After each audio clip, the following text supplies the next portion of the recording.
of, but he's just a really good MC. But he also does have the tech. Rand?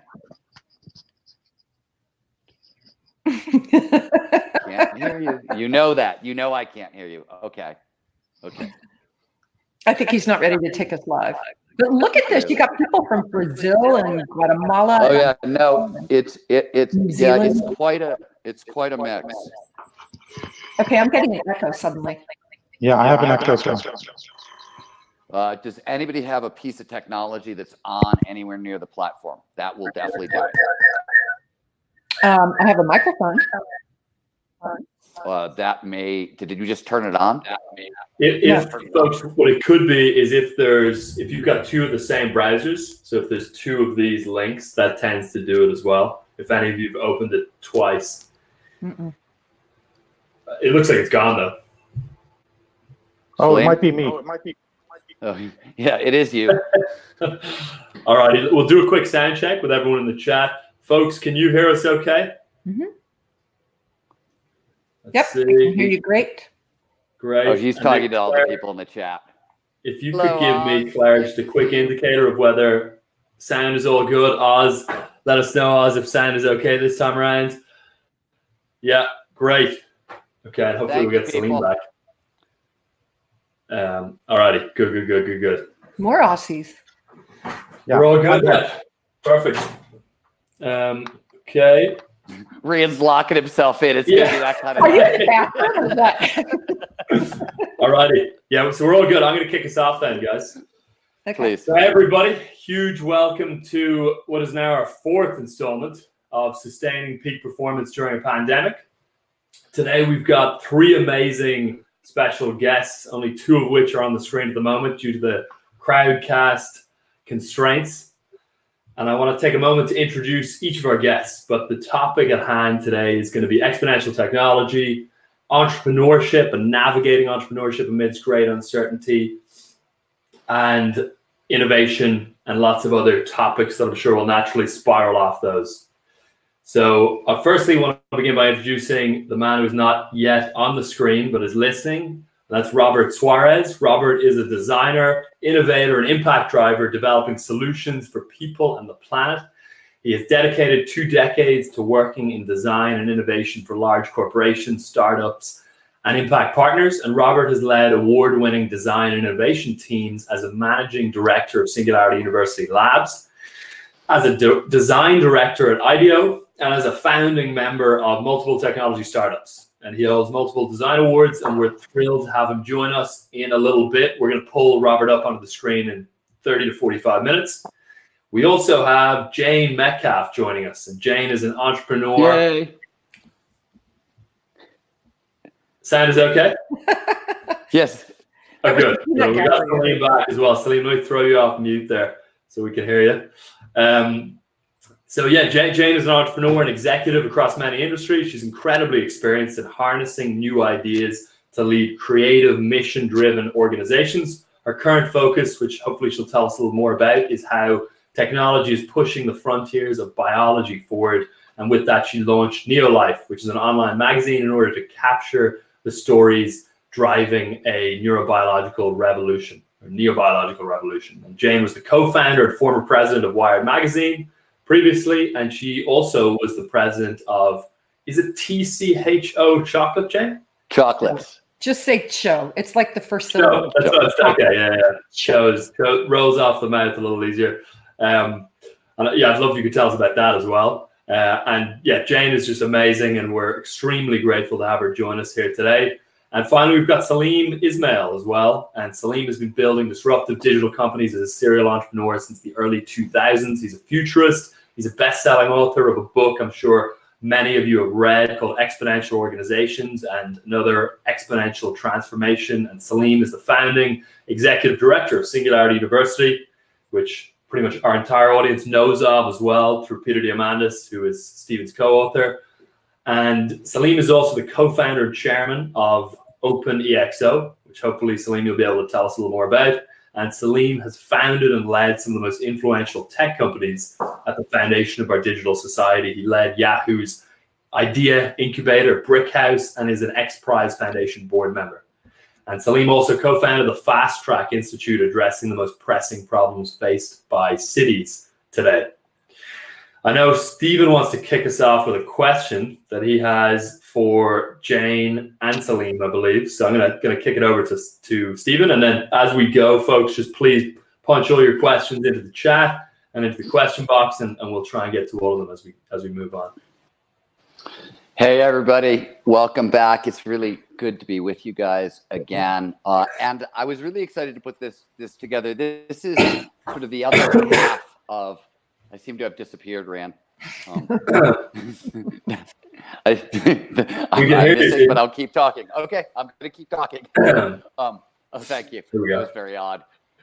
This is sort of the other half of the work I've been doing. I've spent most of my career studying those moments in time when the impossible becomes possible. And I always say, whenever you see that, you tend to see people harnessing disruptive technology and people extending human capability. And we've spent the past 3 weeks really talking about the human capability side, flow, peak performance, that sort of stuff. On the other side, I thought we'd take a disruptive technology approach. And the place I wanted to kind of kick us off with is last time we were together, I talked about how what we're seeing is sort of the whole planet united against a common enemy. And for the very first time in history, we're seeing exponential solutions being applied to an exponential problem.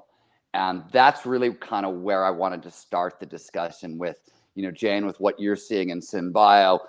Celine has been working both with nations and with companies to really get them ready for the digital age and sort of future-proof them.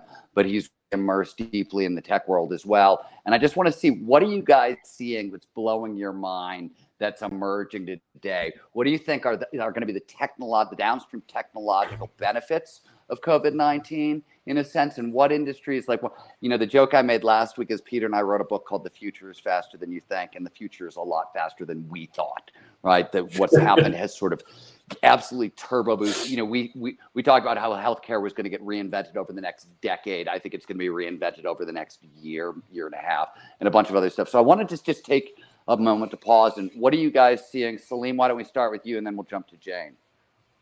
Okay, can you hear me okay? Yeah, we can hear you great.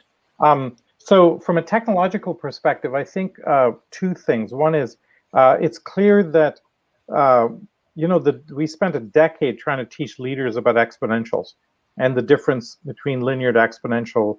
And what's amazing is you look at the reaction to COVID and how different countries have embraced it. You can see the ones that understand exponentials and the ones that don't. In stark relief right there. And it's not a great way of learning about it, but I guess now everybody in the world knows about doubling patterns, at least, and they can see it happening going from 0 to 100 to 1,000. All of a sudden you're at 100,000 and you didn't know how you were there. So I think that's a key point that gives us now a baseline to work off. I think, Stephen, your comment about we have a common enemy for the first time is really interesting and a powerful place. I think we have spent 300 years connecting ourselves economically. We have economic interdependence and capitalism driving most of the world forward, but we haven't connected ourselves culturally, biologically, spiritually, tribally. We're still multiple tribes, and we are rife with tribal thinking.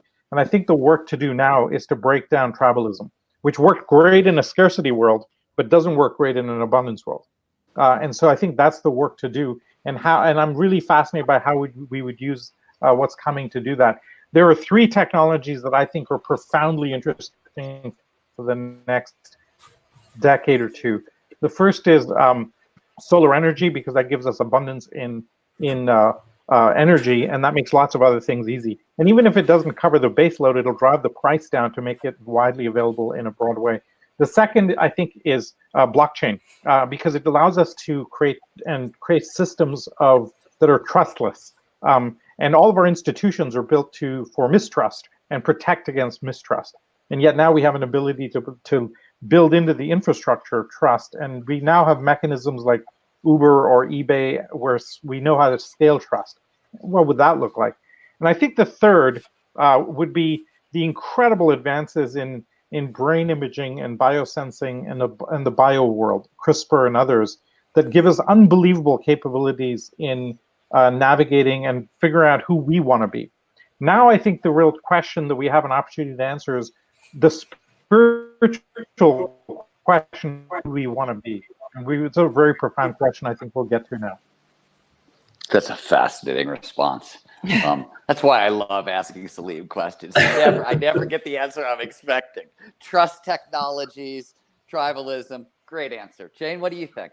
Well, I have a far more prosaic answer to that. But one of the things that I think is really interesting that I have been seeing in the life sciences and the place where engineering and biology intersect is this incredible pivot. Just how quickly companies have gone from doing, cancer vaccine research to, deploying completely new tools and skills to go after a completely new target. And I'm really, really blown away by that. You talk to companies that might have been shut down because what they were doing was not considered essential business, who have now made themselves into the very center of our solutions to the pandemic. I could talk, like this morning, there was a town hall with Illumina, who are the makers, the largest makers of genome sequencing technology. Mm-hmm. And, the applications for that have just quadrupled. The demand for that has quadrupled.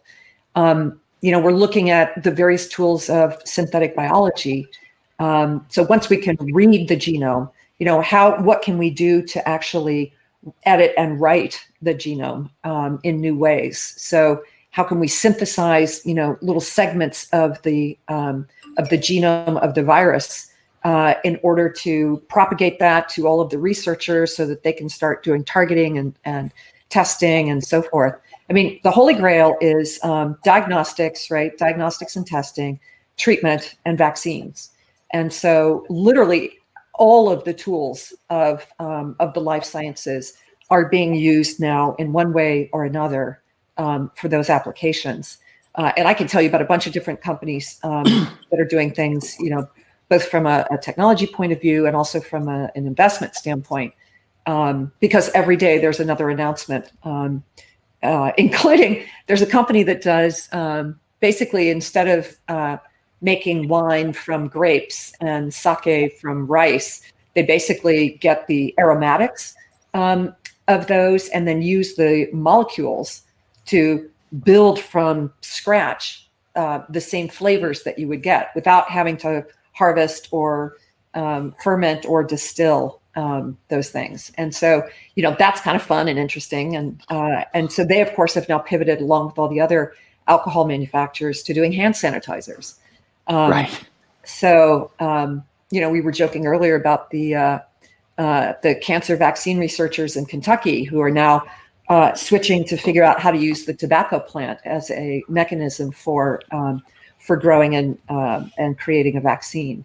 So I would say the technologies that I talk about, what I refer to as like the neurobiological technologies, which is like sequencing and big data, neural networks, imaging, and then of course all of the networks for distributing all of that information. All of those technologies are getting a huge boost of interest, of investment, new ways of applying them, to this new outcome. But then on top of that, we have all these other technologies that are now being turned, all these other manufacturers, whether it's the molecular spirit manufacturer or whether it's, Hanes that instead of doing, pull-ups is now going to be doing masks. So it's this retooling of everything that's super interesting. I used to do synthetic biology research for cancer vaccines. Now I'm studying COVID. It's just, you hear that all the way down the line, and it's a fascinating time. Let me ask you both one more follow-up question on this, because I've heard this a couple of times, and I want to, outside of I've heard it coming out of the SU community, which is for where we are technologically. And I don't think this applies to something like Ebola. If we were up against an Ebola kind of virus, especially if it was airborne. But a lot of people have said that this particular kind of pandemic crisis is for where the technology is fairly low-hanging fruit. And that 10 years from now, once we can get full body simulation done on the back end and get the testing stuff integrated into our smartphones on the front end, the problem that we're dealing with is a very Like, it's not that it's not dire and awful, but it's very short-lived in our technological history because of where we are. Do you think there's truth to that? Do you think it's overreaching? Do you think it's underreaching? What do you guys think? So I spend a lot of time with people in the pharmaceutical industry, people who work in the healthcare field, work in hospitals, work in research institutions. And, I've been asking all of them for the last 3 or 4 or 5 years, how long until this revolution, until these tools that we see and are working with actually make a difference? There's this horrific metric that people use, which is the amount of time it takes to get a solution, whether that's a drug or a procedure or some kind of medical technical device, whatever, from proof in the lab to the patient, like all the way through the process of clinical trials and approval, and then dissemination. You have to have the billing code approved by the insurance company until it actually filters out to the practitioner in Des Moines, at your family health practice. And so what I'm interested in are, how are ways to completely shred the $3.6 trillion healthcare industry, which is serving us so badly, which has diminishing returns every year, and build an alternate universe where smart tools and efficient use of resources are deployed, where preventive technologies help, and predictive technologies help us not get sick in the first place. And, how are we going to do that? And, literally one person after another has said it's not going to happen. The incentives are so cross-wired. It's not that one particular industry is more evil than another. By the way, pharmaceutical companies are no more evil than insurance companies, who are no more evil than, hospital administrators, who are no more evil. And by the same token, they're not necessarily more angelic either. It's everybody's doing what they're, designed to do. It's just their incentives put them at odds with each other.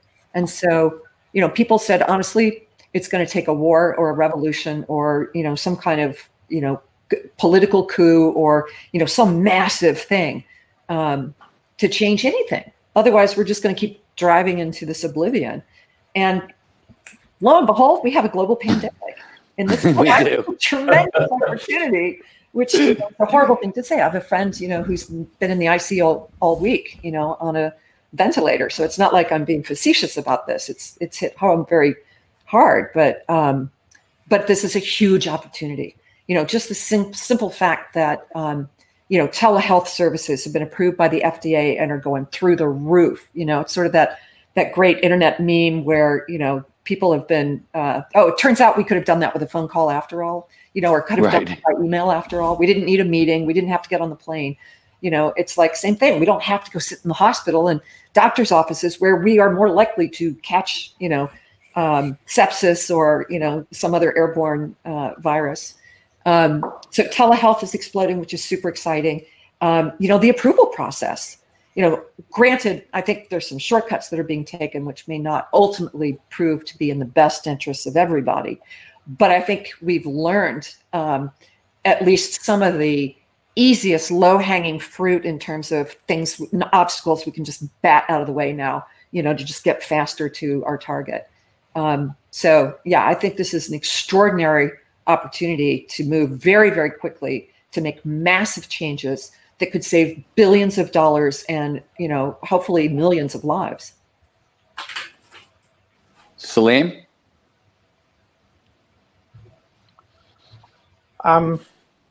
So when I've talked to people about this, and I'm getting a more optimistic response in a bunch of ways. I really like the framing from Jane that this is a huge opportunity. And when I've talked to the virologists and so on, they're like bubbling with excitement because we get to test and play with systems. In the grand scheme of things, COVID is not that big of a threat.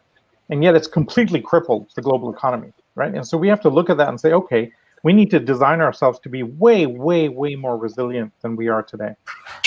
And so we're kind of starting to think about that. And we think of this, the global supertanker has had to suddenly crawl to a halt.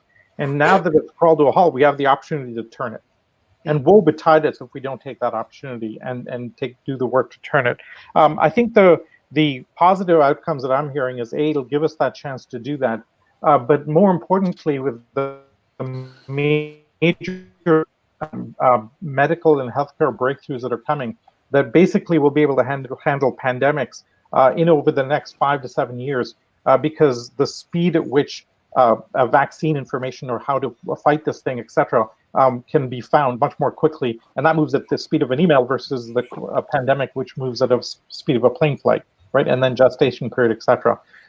It's completely fascinating to me watching how Taiwan dealt with this versus other countries. In Taiwan, they had 1,800 teams of 5 people each tracking down every single person that came in from China and who were they in contact with, testing them, etc. And they have literally 0 cases of the coronavirus. And so we have these opportunities and these abilities to learn, build the proper systems. But from a healthcare perspective, as Jane mentioned, we have amazing possibilities with advanced vaccinations and detection coming down the pipe. So you mentioned a really interesting point, Celine, which is, how different things are managed in different countries. There was a chart released on how quickly, not just how quickly China was able to flatten the curve, but, the reinfection rates and so forth, the launch of it. And it's like everybody else's curves look totally wacky. I mean, they're just like super jagged, lines. France, Italy, Germany, US, everyone else has this. China's this really pretty curve of this, as if somebody had taken a Photoshop tool and just, sort of brushed out the inconvenient facts. There may be some of that also, right? I was going to say that sounds. I've seen this play before. Yeah. But the point is that I think there's another big opportunity here too, which is, for the first time, these medical systems, healthcare systems are country specific, and they are, we have the Surgeon General, and it's like it's a military grade command structure that is controlled by the chief executive of every country. And, just like an organization, a corporate organization, they have talking points, they have goals they're trying to reach, they have investors they're trying to, attract. And as a result, their reporting figures go through, the corporate communications, before they're released. And what we're seeing now with this pandemic is those layers are getting flattened. I mean, right. There's still bad data, being put out by bad leaders along with wrong information. But, the scientists they're so busy trying to solve the problem that they're sharing data in a way they never have before. That's right. And we're able to sequence this stuff faster than we ever have before, right? Within a month, we've sequenced the genome of this virus, and we're coming up with tools to halt it in extraordinarily rapid ways. So. All right, I'm going to ask one follow-up question, Marie, and I'm not letting you talk. But I've got Celine and Jane here, and there's intelligence I can't resist. All right, so my next question is, and they're slightly different. Jane, you're seeing, what I'm wondering is, because a lot of people are trying to figure out, how do I future-proof my business? How do I, this is very personal for a lot on the economic front. So, Jane, on your side, I want to know the companies you're seeing that are responding the best, that are really kind of starting to thrive and pivoting and really getting busy. I want to know if you see there any commonalities in their DNA. And then Celine, of course, you've been future-proofing organizations at a really high level for a little while now. Same question back at you. I'm, in exponential organizations, you kind of lay out 10 properties that exponential companies have. What I'm wondering is, of those, are there certain things that you're seeing that people are really turning out to be advantages? And of course, I didn't really explain scale and ideas very clearly, so why don't you do that also? So, Jane, why don't you start us off? Sorry, I got so interested in the questions and comments there. Can you just quickly rephrase my question? I'm going to Celine. Celine, you're up. No. Repeat the question for Jane. Yeah, sorry. I'm going to pay attention now. what I wanted you to know is you've been on the front lines watching a lot of companies really adapt to this. Yes. What's the common themes of the ones who are winning? Yeah. Whatever we mean by that. Well, what are you seeing? That's a really good question, because, you know, a lot of people are going to put a lot of energy and not come up with answers. So winning, you know, is like really depends on how you define winning. So there's that. But what I think is really interesting about, you know, growing up in the digital revolution, you know, I thought I knew what risk taking was. A term you I think your partner coined. He did, in fact. Okay. Yeah. Sorry.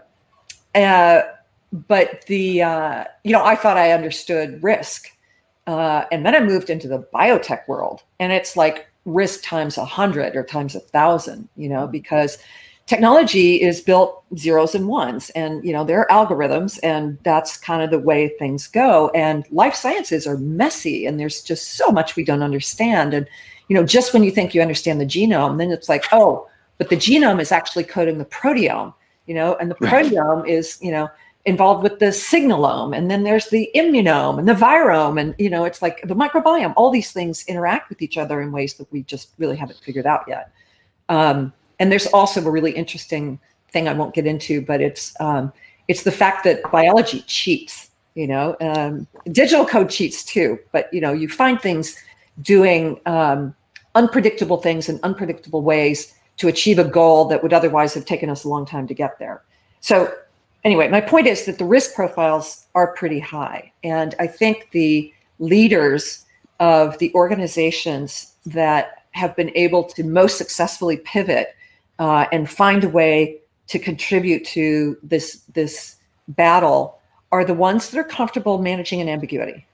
They're ones who have an ability to say, these are the things we don't know. These are the things we do know. We are going to go here full bore, but we're not going to do so in a way that locks us into a particular strategy, you know, which doesn't mean we have no strategy. It means we haven't built guardrails, you know. And I look at some of the companies like Zymergen, for instance, here in the East Bay in Emeryville, California. You know, the way they tool their operation, you know, these are capital intensive companies. They have very large expense. You know, a sequencing machine costs millions of dollars. But what they do is everything is on a cart, you know, and so everything is modular, and they can tool up for a particular, you know, approach to a disease or a drug or what have you.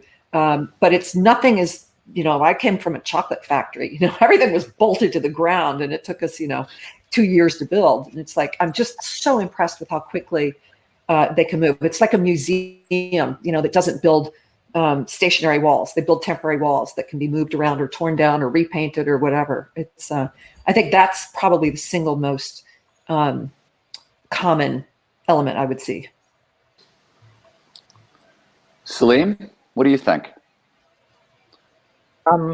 So this is obviously right in my wheelhouse around the book and the way we thought about it. The whole premise for the book was a metabolism problem and a flexibility agility problem. So when I was running kind of 1-week programs at Singularity with 80 CEOs, investors, government leaders, at the end of the week we would get this question: okay, you've disrupted me. I get that. I got the disruption. What the hell do I do on Monday, right?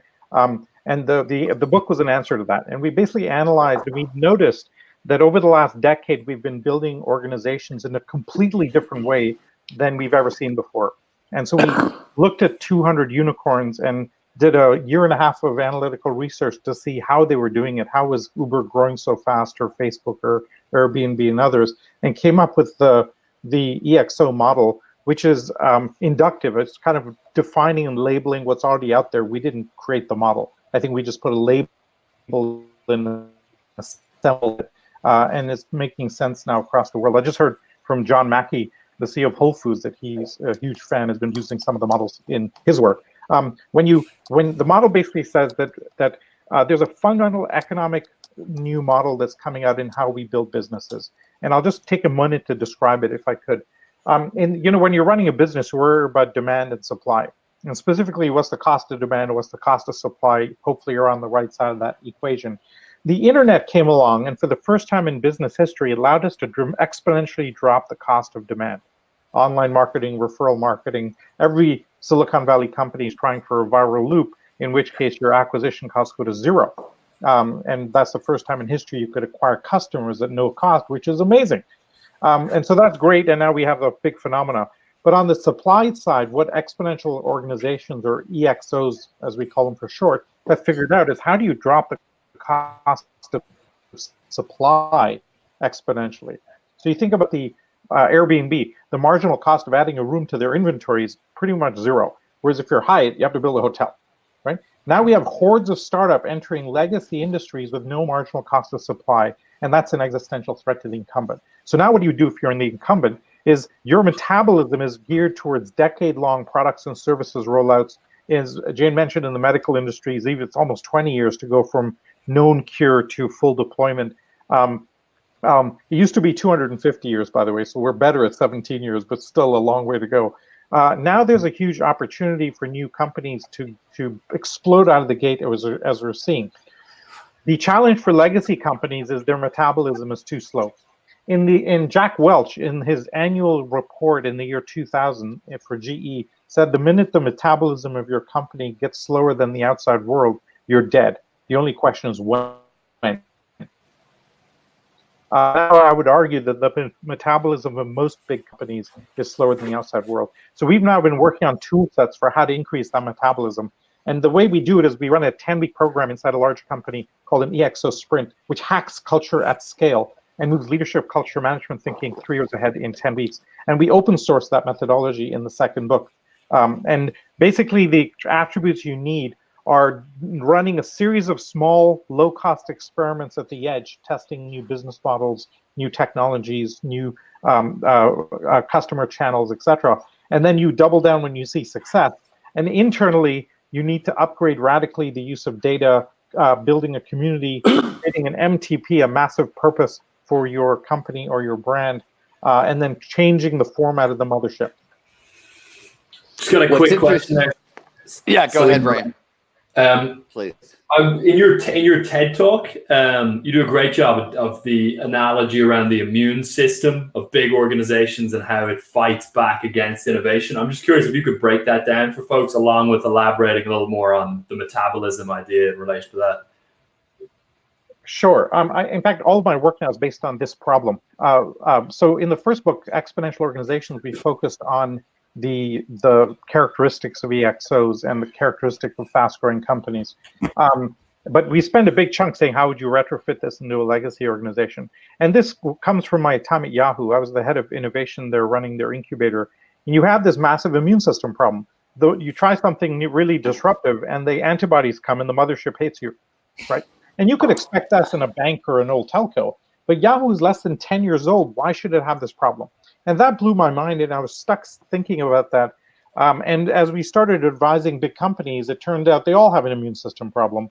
Once you're over about 100 people, the internal control systems start to kind of kick in, and it reduces the speed. And this is a huge challenge in terms of how we architect organizations going forward. Now, it's bad in the private sector and in corporates, but it's even worse in the public sector. And I think this is where the real work needs to be done. Because in the public sector, the existing policy is the immune system. Bankers are fighting Bitcoin, taxis are fighting Uber. Academics have about the worst immune system I've ever seen. Maybe religion is the ultimate immune system. And now the orthodoxy in every religion is desperately trying to maintain that line, right? And saying, we're not changing. Right. It doesn't matter what the external world says. We are not changing. We figured it out, and that's it. That's the line. And we're Amish, and we're staying this way for 600 years. And so the work with my ecosystem now is a small private practice that does these 10-week sprints for big companies. We've done it 30 times, piloted it with Procter & Gamble, and we've now off to the races.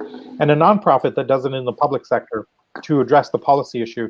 And we take a public sector environment, take 16 weeks, but we've been able to transform it.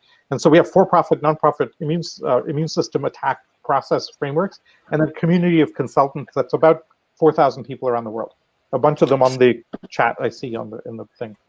So so both you and Jane talked about flexibility and adaptability, and really it's funny because I listen to you, Celine, I listen to you, James. The Skunk Works model, which has been essentially how major world global companies have innovated for the past 100 years, whether it's Lockheed Martin, who invented it, Apple, who used it, Walmart, take your pick. The rules seem to be the same. You can't innovate in the center of an organization, move the innovation lab to the edge, make them very autonomous, very flexible, and and in a sense, listening to Jane talk about the organizations that are really working, it sounds like they're being run like Skunk Works, even if they're top-down organizations at this point. Think that's accurate, or do you think there's more going on than kind of updated Skunk Works for the 21st century? It's a little more going on. There's a very specific architecture for what works, and Larry Page came to me a few years ago and said, "Hey, your unit at Yahoo is successful. Should I do that at Google?" And I said, no, you'll have this immune system problem, but take your teams to the edge, do something interesting, go into adjacent spaces, and for God's sakes, keep it stealth, keep it low under the radar, okay? And if you do those two things, have the Skunk Works go into adjacent spaces, it gives the immune system less of a surface area to attack. So when you say adjacent spaces, this is like Apple going from whatever their core business is into healthcare or payments or, right? So really an adjacent business. Yeah, exactly. Or Google going into cars, right? A totally different, still a data gathering exercise, but the real reason they're in transportation is they're like autonomous cars, but each Google car is collecting a gigabyte of data per second per car. Right. So that's really interesting for them. If you move your flower pot on your windowsill, Google will know in the future. And so now they're mapping the world in real time, and that's really interesting from that perspective. And so I talked to Larry and I said, this would be how I would think about it. And Google X is the result of that. The master of this technique is indeed Apple.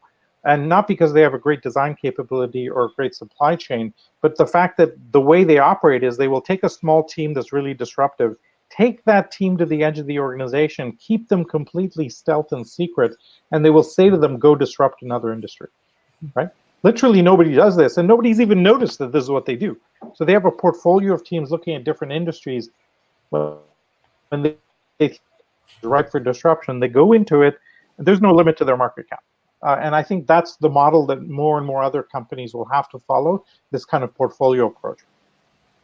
I completely agree with you, Salim. And I'm sitting here listening to you thinking, the people who I think are at the bleeding edge of what we call the Neurobiological revolution are, hi. Who's your son? I can't tell. Anyway, the people that I see having the most success are the people who are willing to go be. So I have a friend who started out as a neuroscientist, and at the age of 50, retrained as a geneticist, and is now doing groundbreaking work in some of the least sexy aspects of medicine, which is basically translational medicine, which is taking the results from the lab and deploying them in the clinic to see what the clinical results can be. And so in his case, his name is Dr. Robert Green, and what he's doing is sequencing patients and then using that information in a clinical setting in order to show, basically the FDA and the AMA and so forth, how clinicians will use the information and why we should switch now to sequencing all patients, including at birth. And I think part of what enabled him to do that was jumping from one very deep silo, because, genetics and neuroscience are completely siloed. They're just on opposite sides of the campus, and they don't have time to talk to each other because there's so many developments in their fields all the time.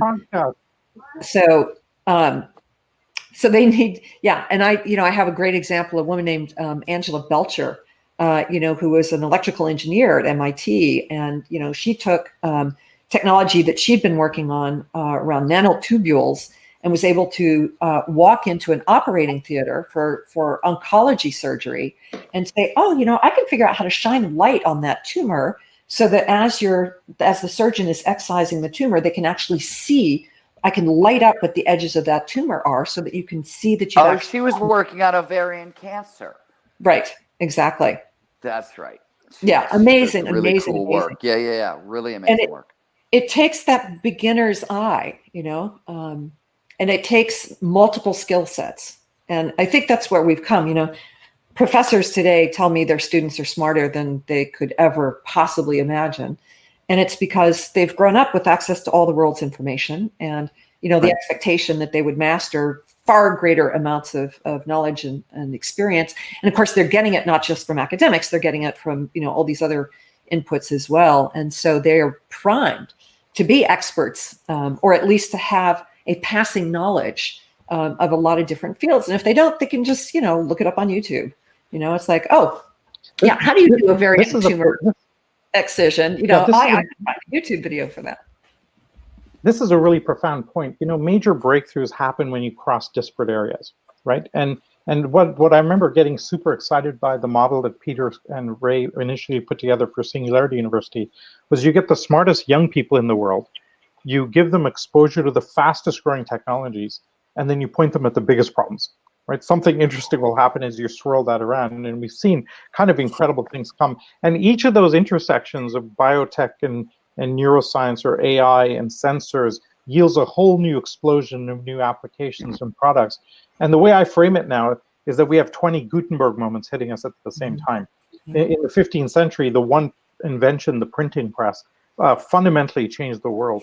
And it took 100 years for us to absorb that one invention.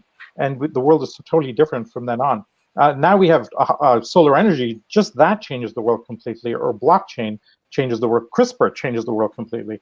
And I think we have 20 of them happening at the same time. And the challenge now in the work that I think we need to focus on globally is we need to absorb these technologies and bring them to play better than we have in the past.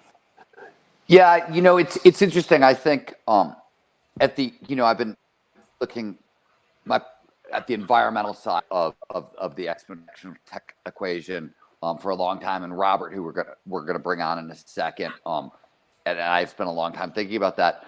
But I think the same lessons sort of apply, which is the real breakthroughs we need sort of everywhere are at the systems level. Yeah. The technologies, the siloed technologies are pretty robust and getting better, right? But it's a systems level thinking and systems level approach that seems to be lacking. And I'm really just, and Rian, you should get me off and get Robert on because he's super interesting on all these topics. But before I go, I'm going to ask this question of both Celine and Jane, which is, how do we shift culture? And I never, ever, ever talk about shifting culture because it's so far out of our lane as what we do as peak performance experts. But how do you bring in systems level thinking at a cultural level? There's a bunch of ways of doing it. The best one we found is the use of narrative. And you look at how, most of the technologists and so on were inspired by 30 years of science fiction writing. And then subconsciously as a culture, we then realized those inventions. People are looking for breakthroughs in other ways. Unfortunately, we've lost that tradition. Now it's kind of Marvel movies. And so we have a different way of framing our cultural narrative. The tip of the spear is narrative, and then behind that flows all of the artifacts that come from that, the expression of different things, and then we decide where our values want to sit, and then we enforce those. Legal systems are basically just society's wishes and society's desires formalized into legal systems, and ethical systems formalized as legal systems. And now we can bring those into a different realm because of what I mentioned at the beginning. We can now build systems that are based on trust rather than mistrust.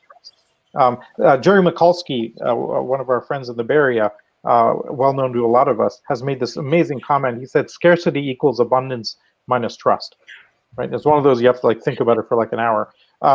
And he's right. If you think of almost all government systems, whether it's checking your government ID, giving you a passport, they're based on mistrust, and then they start from there.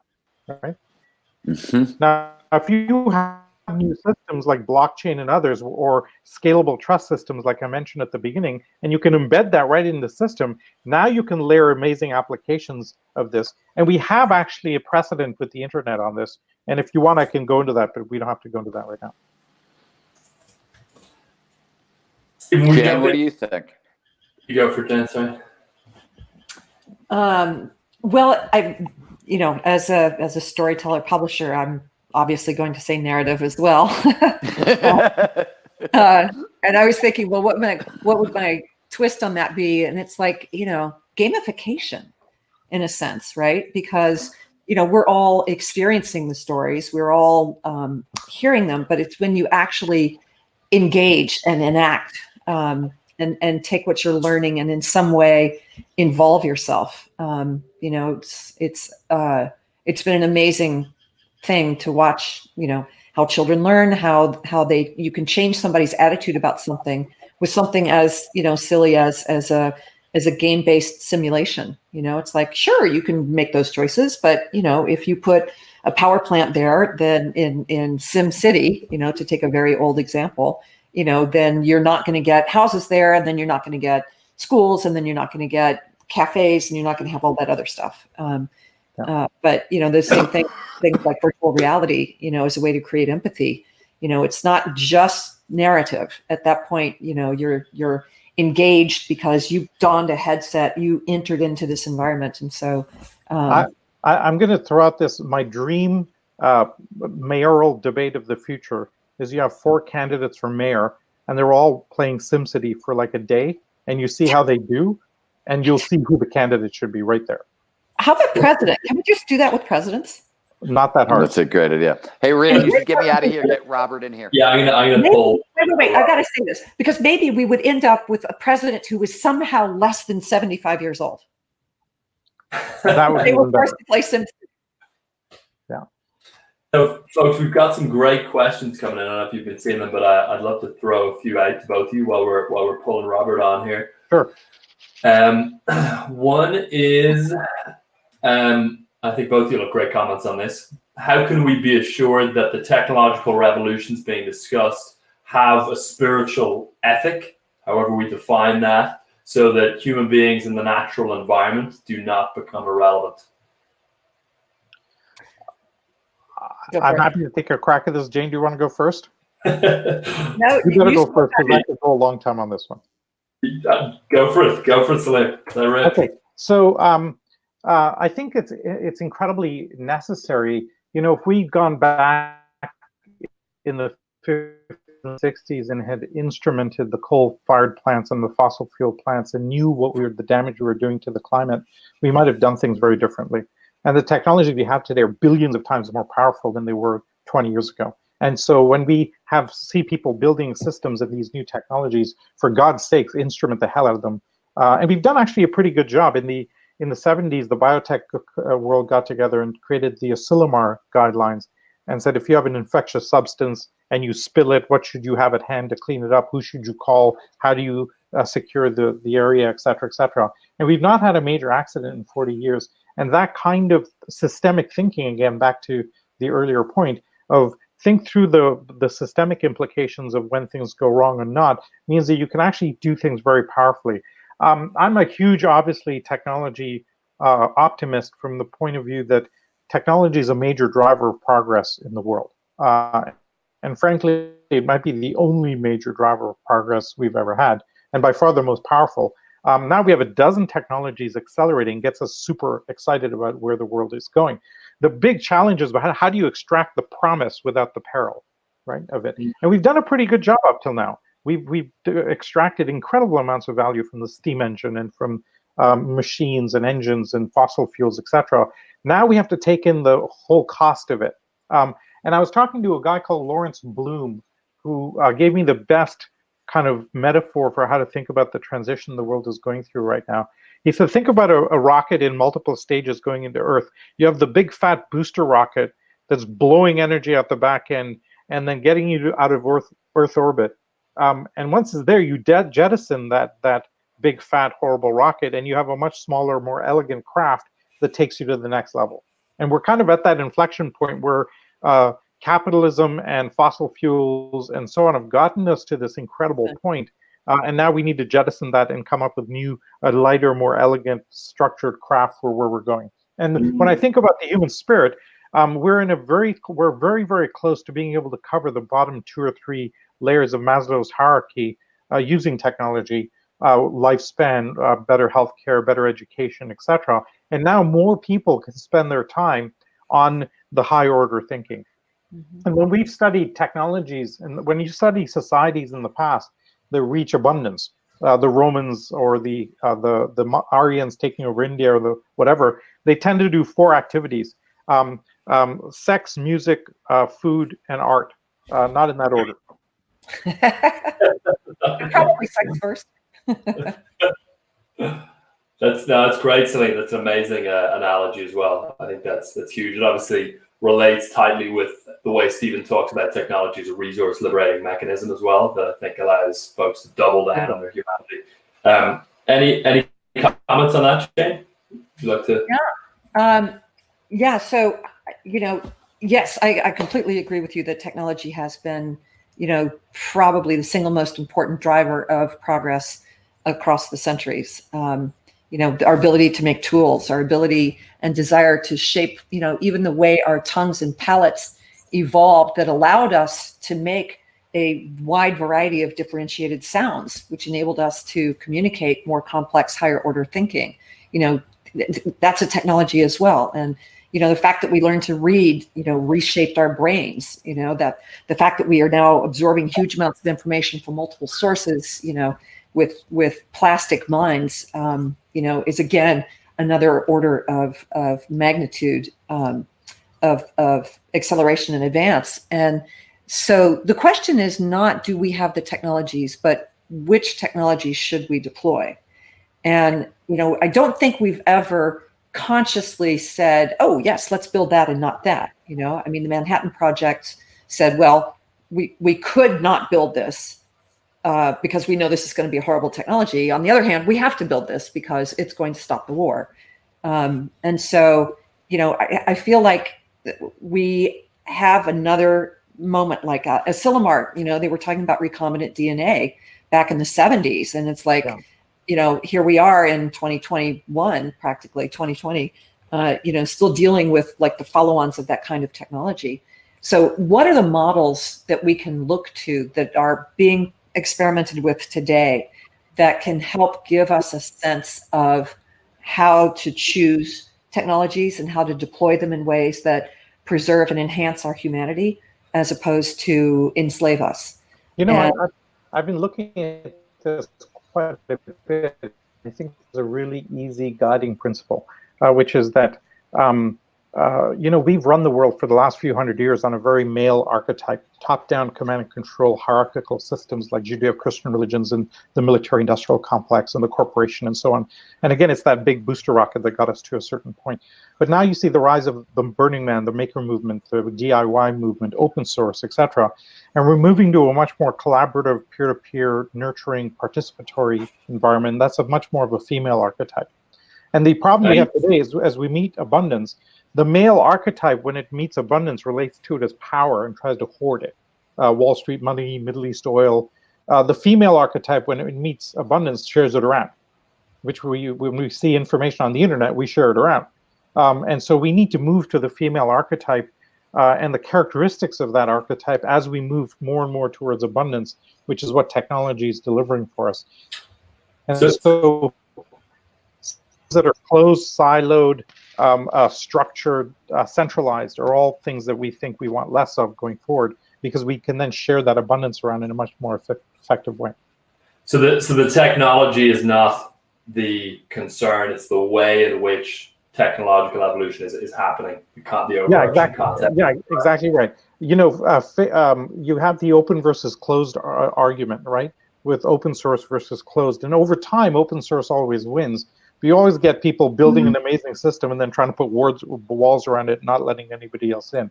And then the open source people fight back, and we go back and forth.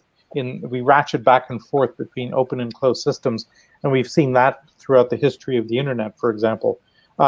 This is the huge challenge, I think, now at a global systemic level. We have to move towards a more female archetype around this, and a lot of folks like John Hagel and others have been talking about this for quite a while. Anything to say on that, Jen? I've got another question. Yeah, I was just thinking about this company, Ginkgo Bioworks, you know, which is, they call themselves, I think, either the enzyme company or the organism company or whatever. They're based in Boston. They're a quadricorn, still a private company, but, you know, they were founded by a group of people out of MIT who were really like the first people to think and actually build a company around synthetic biology. So they announced a $25 million opening up of their platform to allow anybody who was, you know, got a scalable solution to the COVID-19 problem to come on. So they're giving away $25 million worth of value, essentially. So everything from manufacturing nucleic acid-based vaccines, antibody-based therapeutics, point-of-care diagnostics. They're doing all of this in an open source way. They are sharing all of the research that comes out of it. They're not claiming any IP. They're giving away $25 million worth of value.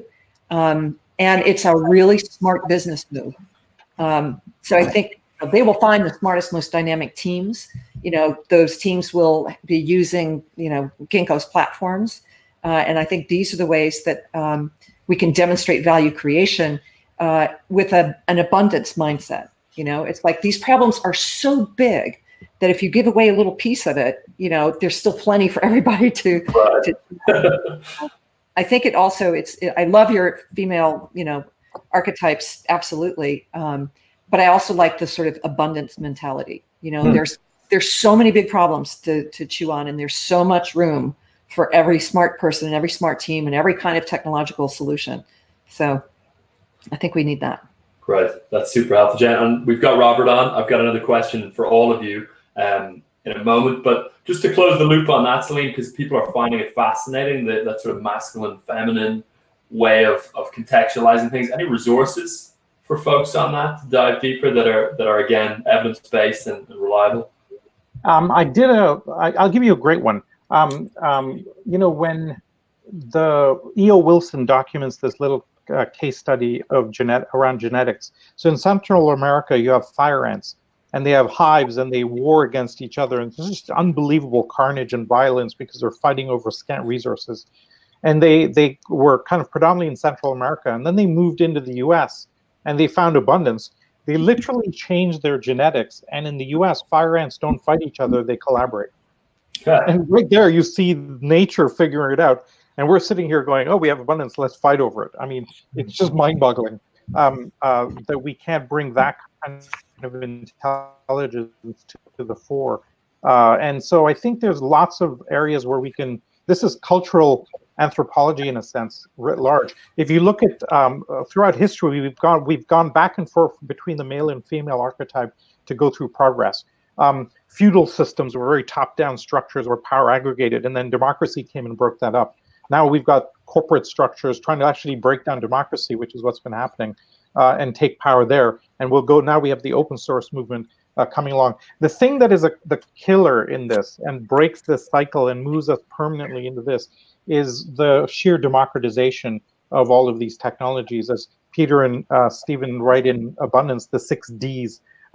The democratization means that anybody has access to these technologies. And this is super important because throughout the history of our world, it's always been true that advanced technologies cost a lot. And only a big government or a big could afford to do R&D, produce new products and services, the pharma world in its traditional state, etc. But today, for the first time in human history, advanced technologies are really inexpensive. You know, CRISPR is pretty inexpensive. Gene sequencing is now incredibly inexpensive. Solar energy is inexpensive. The blockchain is open source and free. And now it means that anybody can innovate. And I'll give a very specific example. There was a fishing village in Vietnam where once a month a big ship used to arrive to deliver diesel fuel for their fishing boats. Then the ship stopped coming, and all of a sudden they have no ability to fuel their boats, and they're stuck. What do? So one of them looks on the internet, orders a solar panel, looks up instructions, puts a solar panel on the canopy of the boat, connects it to the propeller and puts in the little capacitors and whatever, and they've invented a solar-powered boat. So now here you have cutting-edge innovation using just super cutting-edge technologies at the edge of civilization that cost literally nothing. That kind of example we're going to see an explosion of, and that's why this is unstoppable. And this is why we're going to move to this. The only question is how, and how do we do the regulatory and mitigation of that? Well, bringing it back to, the pandemic, you see maker nurses who are engineering these, they're desperate. And I think desperation breeds, incredible innovation, or people in the third world, developing countries who are having to deal with this. What is the least expensive, easiest to get, method of protecting somebody from spreading the vaccine? The other thing I was going to say is, I think this pandemic is giving us a moment to reflect on how connected we all are. And as we do that, and this is probably a good segue into Robert, but as we do that, we realize that everything we are doing with our society, from the food that we put in our mouths to the energy that we are using, it all affects our health. And as my grandmother used to say, if you don't have your health, you don't have anything. Mm-hmm. And so by shredding all the rest of the stuff and bringing it down to, am I safe? Am I healthy? And what are the things that will make me less safe and less healthy? It's like bad air, unhealthy living conditions, et cetera. So now is a chance to see how all of these systems work together, how our food systems and our medical systems and our energy systems and our waste removal or lack of waste removal, how they all work together. So I think we have a big opportunity here. And we should really bring Robert. Very big step back. Yeah, that leads perfectly, Jane. So thanks for that. Into the next question for Robert. Hey, Robert, we got John finally. I love all this technology talk, and we can't get bloody Crowdcast working. We got you. Simple question, Robert, but I think it's really interesting, which is just which future technologies are rapidly becoming present technologies because of the pandemic, and why? Things I've been looking at now, I think it will come down to strategies, as we've been talking about, but things that are very easy to point to are these kind of enabling technologies. 1Qubit, which is a quantum computing company, can apply that to anything. This is like Celine was saying with blockchain. You can apply that to anything, but when you're given a discrete challenge and a use case, you can put it into implementation very quickly. And they just got like Canada healthcare, and radiation treatments. And so when you focus your enabling technology, and I think this disturbance, this pandemic has forced companies and people to focus. And they're sitting on technology. When you can focus, you can really get there. I think quantum, as much as I try to understand, I still don't completely grasp it, but it has the potential to change all these equations. Yeah, that's fascinating. Definitely a tough one to get that around. The easy ones are, additive manufacturing. Look at what Nike did. They're a massive organization. They're highly adaptable. They pivoted quickly to make PPEs instead of Air Max 2s. Right. Yeah. Well, that leads us into the next question. So there's a lot of folks on and who will be watching this who are business owners, a lot of whom are small business owners. Stephen and I were at the Singularity University campus not too long ago for the launch of The Future's Faster Than You Think. And one of the things Peter said that really caught me was that within the next 20 years, there's going to be two kinds of companies. It's going to be AI companies and bankrupt companies. And so what would all of you say to the folks out there who have businesses, who are watching this, who are not within tech, who do have a marginal cost of replication for whatever their services are, around pivoting, around thinking about the future in general, and around what to do on Monday? Kevin Kelly made this amazing point in one of his books where he said the next 10,000 business plans, you're going to take a domain and add AI to it. And I think it's a fundamentally foundational technology, like computation, that becomes part of everything. There you see the next generation, anyway. And so I think what's going to happen is each of these technologies become kind of fundamental 3D printing or others, it'll become part of the infrastructure of any company. It's the making things, building things, etc. Just like if you have a if you're building a website now, there's so many capabilities that are all now built in that you can throw one up very, very quickly. And each time we add a new capability to the layer, it amplifies the overall capability into a really profound point, really profound capability. And this adds to the zeitgeist of innovation, which is hurtling forward super fast. Nice, great. Like the dance groups there in the background. Jane, would you like to add anything there, or Robert? Yeah, I mean, I'm just looking forward to transitioning from, industrial manufacturing to biological manufacturing. Once we can see how much faster, fewer inputs, less water, less land, less pesticides and herbicides, the ability to just transmit a file, download the file, 3D print it there. I mean, there's a huge opportunity here, and we're not that far away from it. Yeah. Well, I just want to ask you one quick question, Jen, on that note, which is just if you could backtrack us a little bit, explain the neurobiological revolution a little. I think folks find that really interesting. Sure.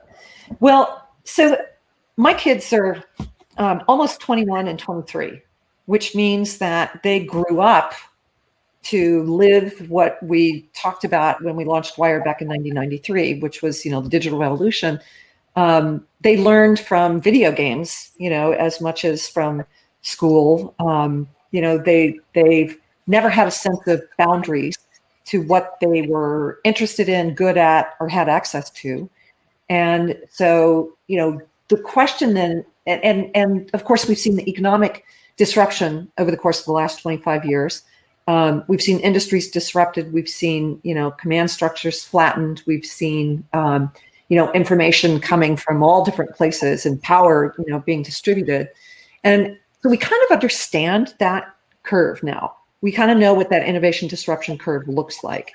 And so I started thinking, A, because I got tired of thinking about click-through rates, but B, because I just got involved in other things. I started making chocolate, and that got me thinking about, the food that we eat and the way we work with farmers and the way farmers engage, with that process, the fair trade, the organic, all of that, but then also food as a nutraceutical, as a carrier of other nutraceuticals, sacred plants, all that sort of thing. And I just started thinking about what the next stage of the digital revolution was, because if it's, social media, I mean, blockchain definitely, but where does it take us? And suddenly I had some crises in my family. I had 3 octogenarians who suddenly became my responsibility. And so I ended up going to, guess where? Singularity University. And I learned, what exponential medicine was all about. And I just had this shocking moment where I realized it's so much like the world as I saw it in 1991, and I looked at the people in the room who weren't just PhDs in neuroscience or, molecular biology or genetic engineering. They were also hackers. They also had to have these digital skills. And the fact that they could do that, in my mind, made them the most powerful people in the world. And they all had visions and dreams of where they could go and what they could do. And all of a sudden I thought, it's another revolution. And so I decided to call it a neurobiological revolution. And, interestingly, my colleague at Wired, Kevin Kelly, had written a book. He was writing a book when we launched Wired, and he took a sabbatical from the Whole Earth Catalog to write his book. He took a sabbatical from his book to help us launch Wired. And then as soon as we launched it, he went back to finish his book and went on book tour, and then ultimately came back to Wired.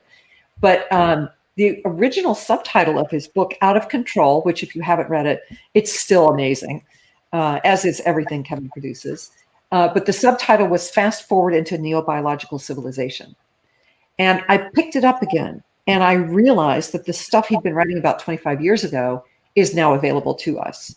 We've sequenced the genome. We can now edit the genome, and we're working on creating synthetic genomes. We've got emergent systems that we can harness. We can reprogram, yes, viruses, yes, algae and bacteria and fungus. We can see inside the brain, we can see inside the body, and we can harness those biological systems, not only for our own personal health, but also for new materials, for new energy sources, for new agricultural processes. And so that's my focus now. I'm fascinated by biological systems. I'm super motivated by my own personal health. I'm terrified of, cognitive decline.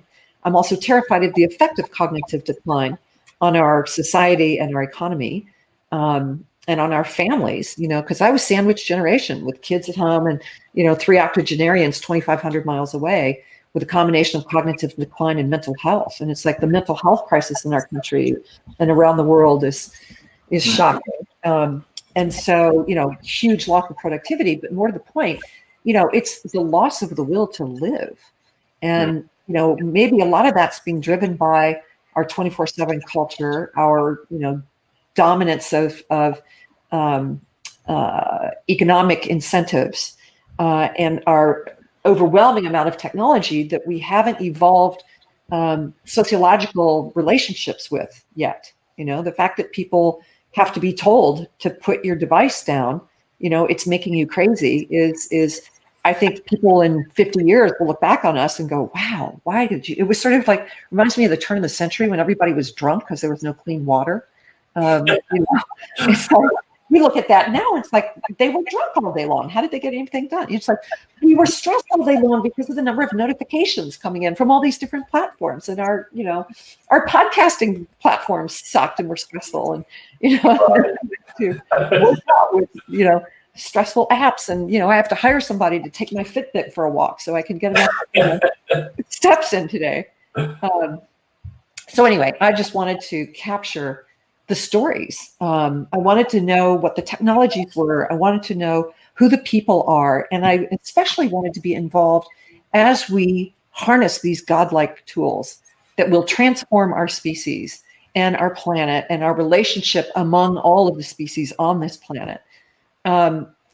What are our values? Where are our heuristics? What is it that we want to build?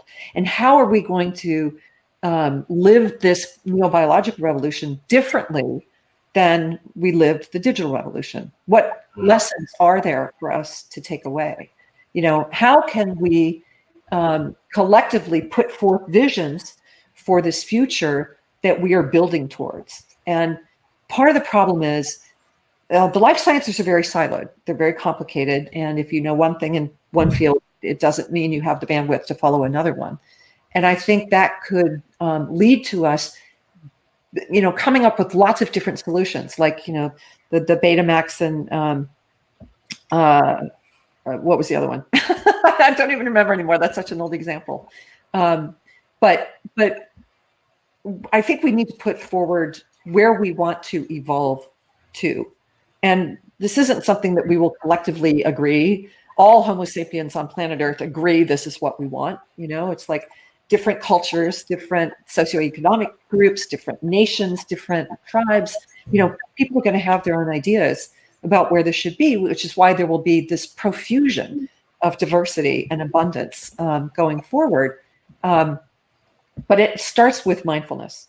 It starts with conversation. It starts with education. Excuse me. And it starts with understanding what's possible and thinking about where we want to go. Excuse me. Bless you. Which is why I have this book that we just published, 25 Visions for the Future of Our Species. Excuse me, I have to drink something. Bless you, Jen. Yeah, we'll make sure to put the link in the chat for the book. And just to build on that, Jane, so it seems like Singularity University has had a huge impact or interrelationship with everyone here, including Stephen. One of the big things that Peter talks about in Singularity in general is the idea of people having a massively transformative purpose, or an MTP. I'm curious what all of your thoughts are around developing an MTP, a massively transformative purpose in general, but then especially out of this current time of adversity, because I think it can be quite a good time to really get clear on what actually matters. And as you're saying, Jane, align around some kind of intention or mission. Can I take a crack at that? Because that's Celine. When we examined these EXOs and looked at the rise of them, it was the one common attribute across all of them. They all had an MTP. So we came up with the phrase massive transformative purpose to describe this new thing, like Google organized the world's information, etc. We found that everyone had it because in a period of hypergrowth, it focuses attention and allows you to do great hiring and retention. In fact, we're starting to see in the future that you'll hire people based on alignment of the company's MTP and the individual's MTP. Right? And now most projects are getting launched with this phenomenon in mind. We did a project for some big companies, and now we're starting to see brands morph their brand promises to MTPs. And so that's kind of getting more popular. For us, when we look at it, it's kind of existential and important to go forward with something like that for any project that you do, because it sets the kind of the pinpoint in the future horizon, defines the moonshots along the way that you want to get to, and and you kind of take on. It doesn't have to be that you want to go to Mars. It can be simply I'm going to transform the shaving industry, and you have Dollar Shave Club, right? Which is $1 a month for shaving or whatever they're thinking.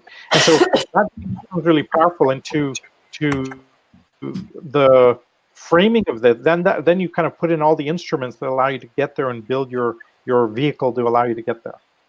Yeah, just building on that, having worked with similar companies and the same companies and together, it's right establishing an MTP, and then back to this idea of narrative. And what we found successful is this idea of using science fiction to write your own narrative towards that MTP 10 years down the road, which is great. We can all write our narratives, and it's actually incredibly helpful.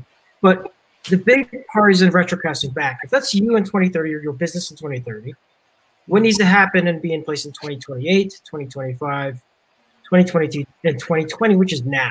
So what can I do tomorrow to start my way under that story I told and wrote about myself and my business as a tool to get there? And, right, it brings the narrative back. It gives you a way, a direction to get to that MVP. Maybe it's 2 years, 5 years, or 10 years, but you always start in the future and then come back to today. Visualize outcomes, and take everything you know from science fiction, and work backwards. So Jane and Celine, I want to be sensitive to both of your time. I know you've already been with us for well over an hour now. So I've got 2 more quick questions for all 3 of you, and then we'll pull Stephen back on and do a deep dive between Stephen and yourself, Robert, if that's okay. And then we can wrap up Celine and Jane. And before we wrap up as well, I'd love to hear how folks can go deeper with you. But one question, again, just to bring it back to our audience and the fact that so many folks are business owners, one of the things people come to us with as a challenge is being caught in the machine of their business. And they're often told that in order to get leverage, they need to build systems and processes and procedures. What's the threshold or cutoff point where that leads to bureaucracy rather than efficiency and then ends up starving innovation? And you mentioned, Celine, 100 people is obviously some kind of rough indicator, but I'm wondering if you'd say a little bit more about that. So it doesn't have to do with really the size, because if you set the right structure in place, you can scale infinitely to this in this model. I'll give you a really profound example that's really dramatic. There's a Chinese appliance manufacturer called Haier, H-A-I-E-R. They make 55 million fridges and ovens a year, 80,000 people. And they used to be organized in a top-down classic hierarchical pyramid structure. And one day the CEO looked at the org structure and decided, I can't meet my corporate goals this way. Blew it up, turned 80,000 people into 2,000 autonomous teams of about 40 people each. Each team elects their own leader. Each team has a P&L. And most crazy, each team decides whatever they want to do. Okay? Now that's insane. You go to any business school in the world and say, I want to make 55 million fridges, and they'll tell you need a ton of centralized product strategy, demand forecasting, inventory management, et cetera, et cetera. No, you don't. Who knew, right? And the challenge that we have is we have to unlearn 50 years of MBA thinking, which is geared almost exclusively towards having companies that are efficient and predictable. And this is what John Hagel has talked about a lot in his work. Now we need companies that are agile, flexible, fast, and kind of decentralized to be able to react quickly, and they're adaptable. Okay, and this requires a decentralized group where the teams kind of decide what they want to do. And if you look at the modern companies like the Apples, the Googles, the LinkedIns, the Facebooks, the Twitters, they all use OKRs, or objectives and key results, as the mechanism to do human performance measurement and team performance measurement, which is 10 times better than the old quarterly things. And God help us if you're doing stack rankings or 360s and stuff, the really old stuff. And so now we have totally new models that we can use to really scale these.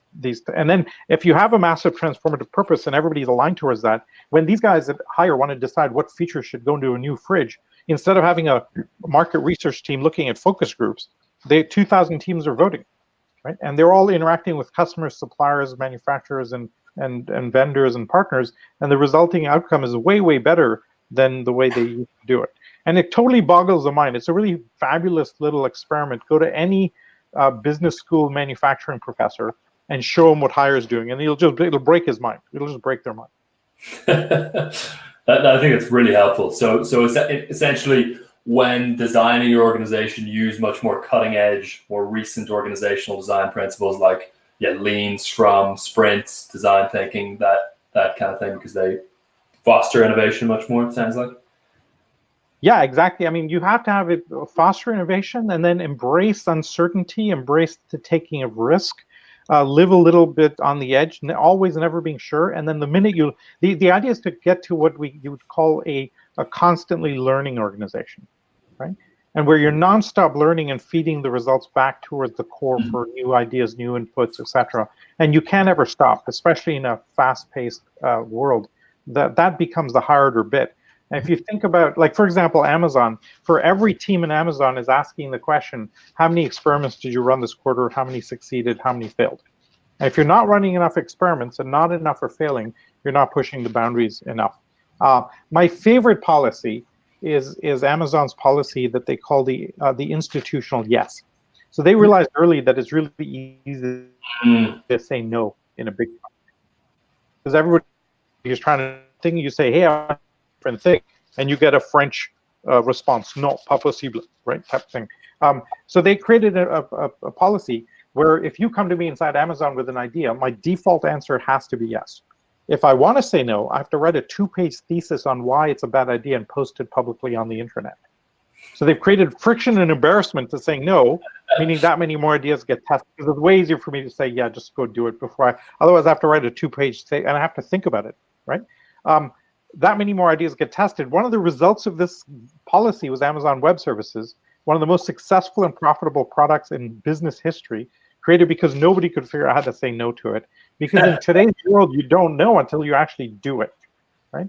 And so that's the kind of thing. And with what Robert and his work is trying to do is design these types of instruments into the fabric of the organization, so it's built for that. And if you build it in to the procedures, the KPIs, the communication patterns, etc., it becomes part of the skeletal fabric of that company. And part of the culture. Yeah, it's so fascinating. We can go deeper on it at some other point, but how these kind of top-down organizational policies map very tightly to what you could call kind of bottom-up individual flow triggers, like Stephen posted in the comments there, that an institutional yes involves a flow trigger called yes and, which Keith Sawyer talks about. That's right. Group Genius. That's right. In fact, where we've kind of we geek out in discussions is that an exponential organization is an organization that by the design of it keeps the entire organization in a flow state. Yeah, I love that. That's fascinating. Jane, do you have anything to add on that? I've got one more question, which I'd like to start with you on.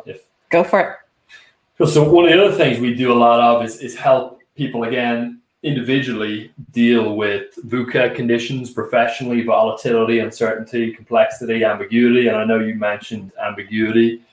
It's kind of a two-part question, which goes off what you just said, Celine. But question one is, how organizationally do you think, Jane, companies can design to thrive in VUCA? And then I'm curious as well, before we let both of you go, how both of you personally tackle that issue of just thriving within VUCA conditions and handling ambiguity effectively? So I have never worked in a large organization. The largest organization I've ever worked in is the one I built, which was Wired, which, at its peak, I think we had about 385 people. So in terms of my personal experience, I'm limited. I've also not studied it in the same way that obviously, Celine has and others who know way more about this than I do. So I can only address that as a tiny business owner who started multiple companies. And to me, the most important thing is DNA.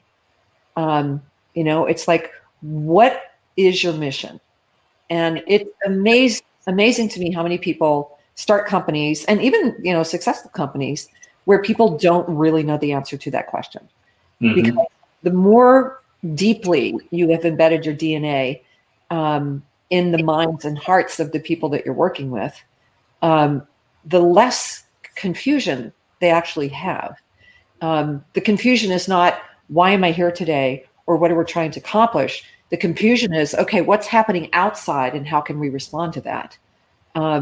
So I really think by starting with a really solid definition of who you are and why you're there, the what is the thing that keeps changing.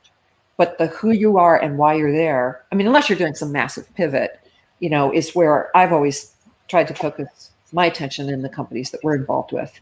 And that connects people back to, their massive purpose, the MTP. I agree with you. I think it's just foundational. Great. Yeah, it's why we defined the term was exactly that, is that in as we come into times that are increasingly volatile, the half-life of a skill used to be like 30 years, and now it's 5 years. So you have no idea. In the media business, oh my God, it's 5 minutes in my world. Exactly. And one of the observations we made at Singularity was that if you're doing a master's degree in biotech or advanced robotics or neuroscience, literally by the time you finish your master's degree, you're out of date. And that's unreal. And so this is now the question becomes, and if this is true, if you think about your best colleagues or your employees, they're the ones that learn the fastest. Right. And those are the most valuable people around you. And therefore, if you writ large, that means that organizations that learn the fastest and are designed for it, going more into the Robert's world, which is what he's trying to do all the time, is have and build organizations that are learning better nonstop. By definition, you're going to be, because there's no strategy that gets to where you want to go. The world is changing too fast. By the time you've got a strategy, it's out of date. Yeah. So the other thing too is particularly coming back to the media question, I was originally looking for people to help me on my team, and people would say, well, I know this technology, but I don't know that one. It was like, oh, well, we're the people who know this stuff, and everybody was like, nobody knows this stuff. The skill is being able to find the app that you can quickly deploy. But to not get wedded to that app, because there's going to be another one that comes along that obsoletes that, literally in a month, and so that is the question: is how quickly can you dance? Yeah. There's a great book that Stephen recommends often called Range by David Epstein, and he gets into the idea of meta skills that undersit any specific skill on top. That is, it's the specifics that are obviously changing. Whereas if you get, the fundamental pieces, again, the learning, the self-awareness, even things like the ability to get yourself into a flow state down, you're just much better equipped to thrive regardless of the specifics. So yeah, folks, well, listen, thanks a million for all of your time. Robert, I know you're going to stay on, hopefully, and Steven's going to jump back on in a sec. But yeah, just want to say a huge thanks to both of you for all of the time and all of the wisdom you've shared. If you could both give everyone information around where they can learn more about you, your work, and what you're up to, that'd be great as well before jumping off. Cool. Shane, do you want to go first? Yeah, thank you. So we just published a book. Shoot, why is it not in my hand? Thank you, Robert. Yeah, actually, Robert, you'll appreciate this. The American Institute of Graphic Artists has just named it as one of their 50 books of 2019. So we're super happy about that. It's called NeoLife. By the way, the website is www.neo.life, because .life is actually a domain name, and that's just way cooler than .com in the 21st century. And so our book is 25 different people across all these different fields, from longevity research to neuroscience to genetic engineering, the future of food. We've got scientists, we have artists, we have investors, we have science fiction writers, and it's kind of an amazing thing. So we've created a little time capsule to capture this moment in 2020 before all of these things just explode, so that our grandchildren and great-grandchildren can look back and say, what were you thinking? You know, and it's like, this is what we were thinking and hoping, but you can see how little we knew about what would actually come. So that's the book. Tomorrow night, we are doing a live stream from 7 to 9 p.m. Eastern time. If you go to neo.life, you will find that. It's the actual thing is neo.life/manifest visions. And that is a celebration of what was originally going to be my Boston-based contributors to the book and the Boston life sciences community, which is such a dynamic and extraordinary community. And it's now turned into an online live stream. We're going to do a long conversation format. So rather than Q&A, it's pairs of conversations among these people across disciplines. So please check us out tomorrow night, neo.life/manifest visions, because that's what we're trying to do, is visualize the future of our species and then manifest it. Amazing. Thanks, Jane. Thanks a million. We'll make sure to post up. It's already there. The link's already in the chat. So awesome. Thank you, Nathan.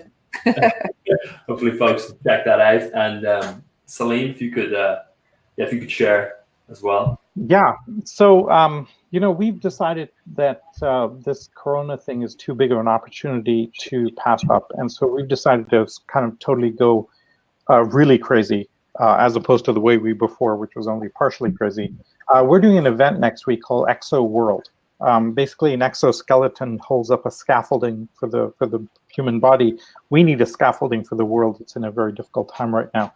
And we have an opportunity. We think there's two futures ahead of us.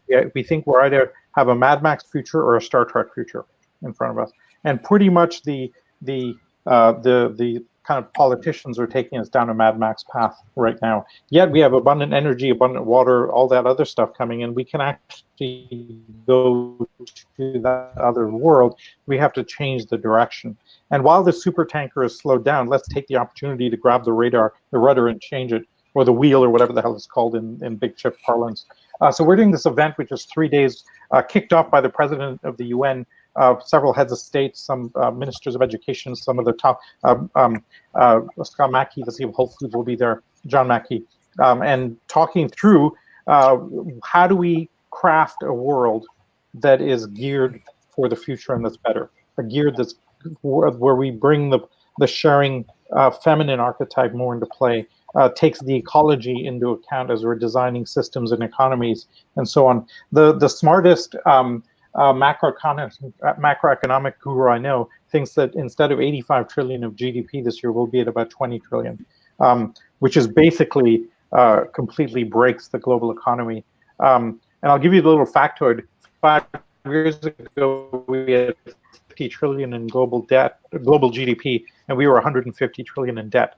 Move forward 5 years, we have 85 trillion in GDP, and we're 300 trillion in debt.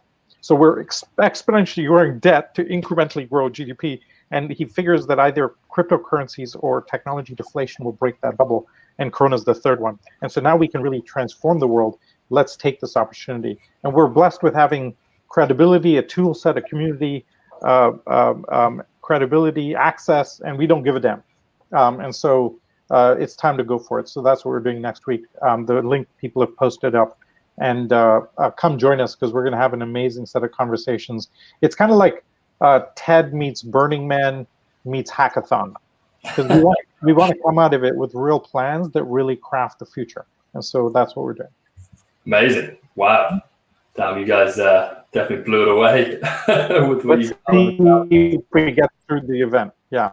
We're expecting between 10 to 20,000 people, so it's a big, big thing we're trying to pull off. Well, we'll make sure. I'm going to sign off.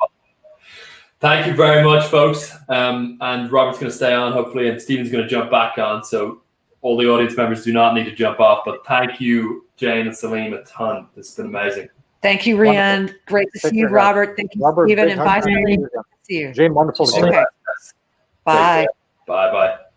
So I'm going to pull Stephen back on now, folks. And as I'm doing that, I want to mention that this Friday, we are going to be doing a book launch party for Scott Barry Kaufman, who is an amazing positive psychologist who was on our last Sustaining Peak Performance during a pandemic. We're going to be doing a launch for his amazing new book called Transcend, which goes back to a lot of the original Maslow research on the hierarchy of needs and kind of redefines it. He redefines the Maslow's pyramid as a sailboat.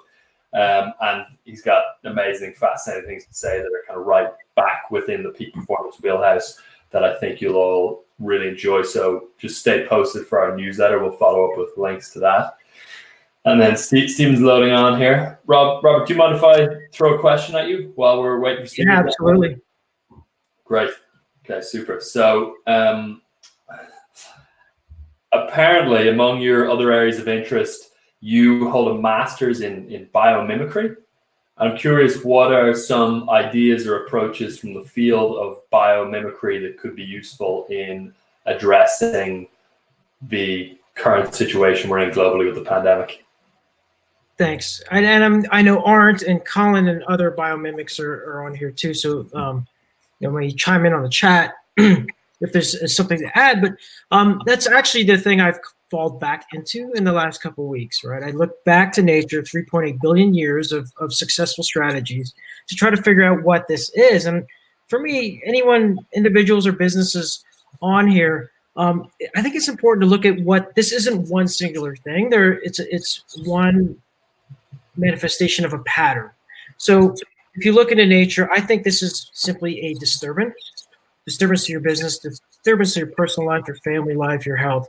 It's a disturbance. If you look at that, I define disturbance as a combination of context and chance. So context is the environment, the weather, the temperature, or specifically the people and organisms around you. So you take context, and you add chance, which is a non-determinate situation, right? It's essentially shit happens, and that is chance meets context is where we are now, and that's disturbance. But if you look into disturbance, there's a lot of strategies that nature has proven to actually innovate out of disturbance. I think it's if you look at bark, look at trees, and it takes a long time for some of these species, but the bristlecone pine has adapted to changing conditions and learned to survive in very arid soil and very,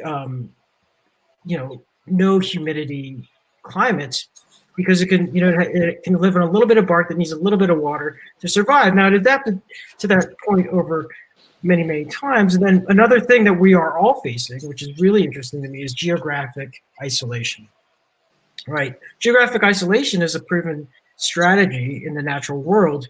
The Italian wall lizard is a great example, right? They did a test maybe in the 40s, and they put 3 lizards on an island that weren't its island. And about, I think, 36 years later, they learned to have stronger jaws and bigger mouths so that they could eat and tougher skin to survive and get through this new context, because they were isolated geographically, and they just completely changed in the species in many, many ways.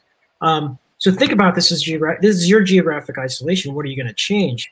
The final thing that I found is most interesting, I think, and challenging, is regeneration, right? It's sustainability regeneration on one side, but truly scientific regeneration is the question. Ask yourself the question: what are you willing to give up? This is a disturbance. You have to sacrifice something. Back to the lizards, they generally get rid of the tail. If something's going to happen, they can ditch that tail and keep going and survive. Sea stars, they lose an arm, they grow back eventually. But I think in any given organization or personal life, ask yourself that question: what are you willing to give up? Because this is a disturbance, and you have to sacrifice something. Ideally, you have that already in your pocket. Say, I knew this would happen someday. Some sort of internal external disturbance is going to happen. What I'm prepared to give up this in order to kind of pivot organization. I don't have a tail, but if I did, that would probably be the first thing to go. But again, this is how biomimicry helps, at least me and Arndt and Colin and all these other folks on here. Like, you have to, it's a mindset that helps you kind of think about this stuff more logically. Fascinating. You want to jump in, Steve, with anything, or will I? Yeah, I want to jump in because there's two real reasons I want to have the conversation. I really wanted to have a conversation with the right now. One was I want to go deeper into the retrocasting format, Robert's retrocasting format, because it's one of the smartest ways we have for thinking into the future for ourselves and for our organizations. And I'm going to mention this now. We have built in roughly 10-year time horizons. The human brain has a really difficult time thinking past 10-year time horizons. When we tend to project in the future, the part of our brain that actually thinks about ourselves, the medial prefrontal cortex, actually deactivates. So when we think about who we're going to become in the future, the part of the brain, you, is shut down. This is why people have trouble kind of taking signing up for prostate exams or staying on diets, because the person who's going to be impacted by your future actions, the brain treats it as a stranger. It's not you, which makes it very, very difficult to project into the future. Retrocasting, which is where Robert and I are going to go in a second, is one of the best formats I know of for kind of thinking into the future and kind of planning into the future. And the human brain is a goal-directed system. So if the farther we can see into the future, the better we can plan, the better nimble and adaptive we are along the way. So I want to dive into that. The other thing I want to dive into is Robert and I both share an interest in blending very, very high-tech approaches to problems with very, very low-tech approaches to problems. And both of us kind of have a deep passion for the environment. We've co-founded environmental organizations together. We've worked on these issues for a long time. And this high-tech, low-tech blend, which I think we feel really strongly and passionately about, is the sort of the best way forward, I think, is not, I see people polarized to one or other side of this debate. I've heard a lot of ancient wisdom talk over the past kind of couple of weeks, and how this is a science-based, science has been at fault for where we are now. And I would also like to mention that this is the same ancient wisdom that thinks it's a good idea that we should stone children at the city gates for the crime of rebellion. So I don't often truck with a lot of the ancient wisdom things. It hasn't worked out for a lot of people along the way. But I do think there is a low-tech, high-tech blend that is really fundamental. And biomimicry is a great example that sits right at the intersection. You're taking very low-tech natural systems, evolutionary approaches to very high-tech problems. So I want to get, I'm going to start with the biomimicry question, Robert. I want to go kind of into what you just said, which is we understand biomimicry really well, I think, at least at a product level right now. Okay, we can understand that we can take a goat and we can, use it to spin spider silk, and it's, got a tensile strength equal to steel. We've heard about this since the early 90s. And I think that's what most people, when they think about biomimicry, think. But when you think about biomimicry, you think about it at a systems level, which back to the question I had for Celine and Jane earlier, which is how do we sort of take a systems approach and get systems changed with the problems we're dealing with. So that's where I'm going to start. Not a very clear question, I know. You want to go for it, Robert? I will, and I think, right, if you, just for a quick step here for Claire and others, biomimicry is kind of the practice of understanding strategies that have succeeded in nature in 3.8 billion years of life, and abstracting them out of the biology and then applying them to human challenges.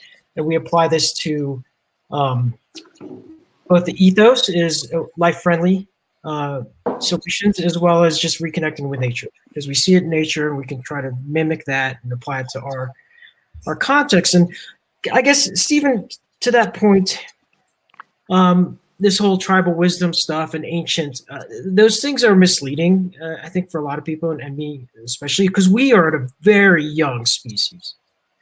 What do we have, 200,000 years of being human?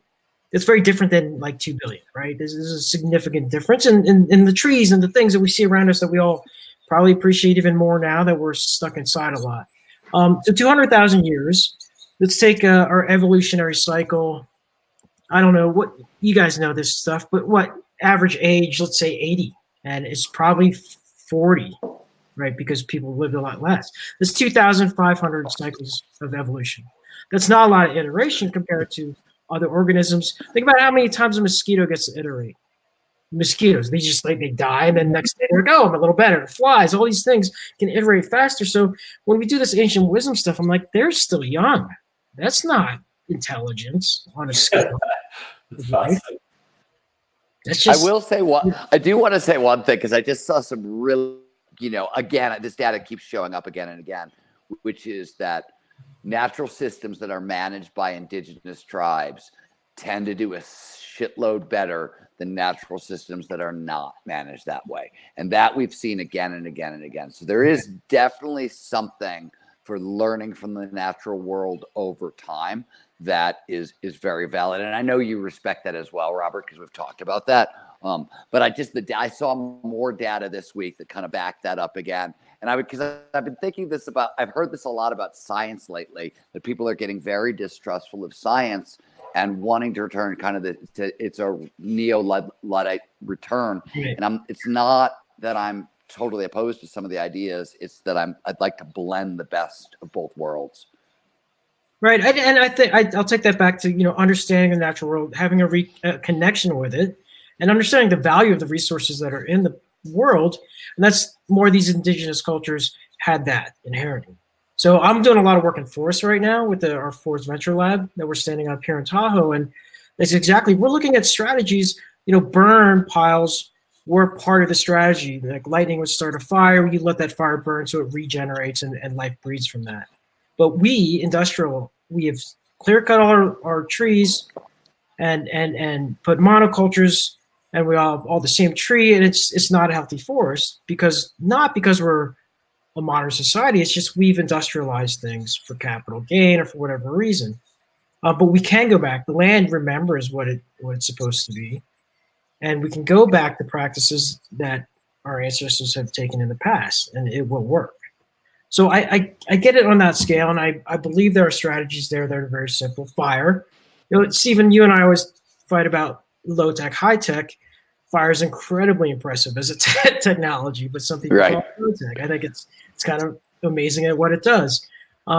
So that's a great strategy for mitigating and regenerating forests and ecosystems. But we're also, me included, are trying to find robotics and drones and things that are going to make our forests more healthy as well. So I'm on both sides of it, and you got to figure out the context and how to apply the technology that can help us get there faster. Do you mind if I interrupt in 1 sec, Robert? I've got a simple question, which is just, can you define technology for us? In that, a lot of people, fire as a technology, I think is very interesting as an idea to a lot of people. So how do you define technology in general if fire would be counted in that definition?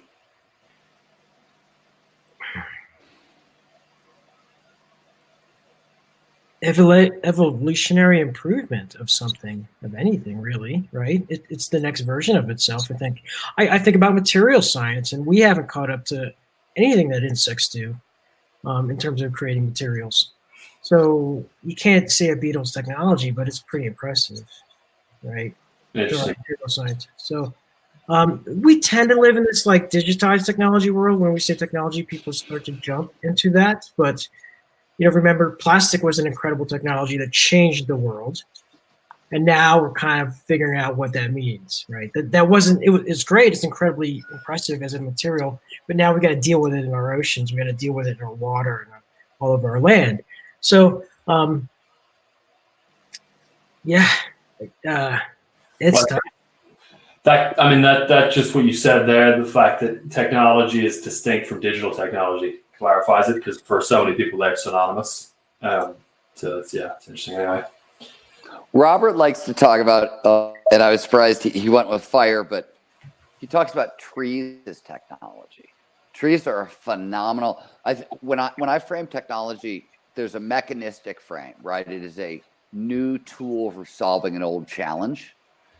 And I tend to define it by the emotional byproduct of that tool, which is how humans tend to interpret technology, which is the promise of an easier tomorrow.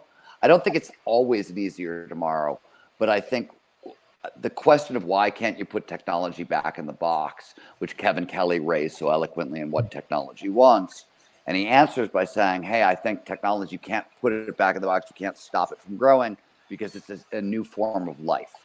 And it grows exponentially, and it's a very eloquent argument, and I think he's probably right on some level. But I think it's a simpler thing. I always think of technology as the promise of an easier tomorrow. We are, on a certain level, we're driven by pleasure pain. We sit in between these things, and if I promise you an easier tomorrow, you're going to go in that direction often, even if it's not an easier tomorrow. We all jumped into email right away without realizing what it was going to do to our lives. We all jumped into social media right away without realizing what it was going to do to our lives, because it's the promise of an easier tomorrow. It doesn't always deliver. Usually delivers something, but not exactly what we were looking for first created it. I think of it in those two ways. That helps it all to this discussion, or if that's just a huge tangent. Right away, I jumped to industrial processes that had that promise. I promise you there's a better future because we can make a lot more of the same thing really fast and cheaper. And now you can have a car, and everyone can have cars, and we can drive around, and then we can fuel them with, again, what are the future implications? This is why we do that work, Steve. This is why we do our science fiction and retrocasting, is say, what are all the implications of this potential future? In 10 years from now, if we do X, Y, and Z, are we going to have more pollution, right? Those are the questions I like to have, so that, yes, you can promise a better tomorrow, but let's define better in full terms. Yeah, so this is a great transition, because this is where I want to go. This is incredibly practical. We've gone from very, very high abstract. We're going to get very, very practical right now.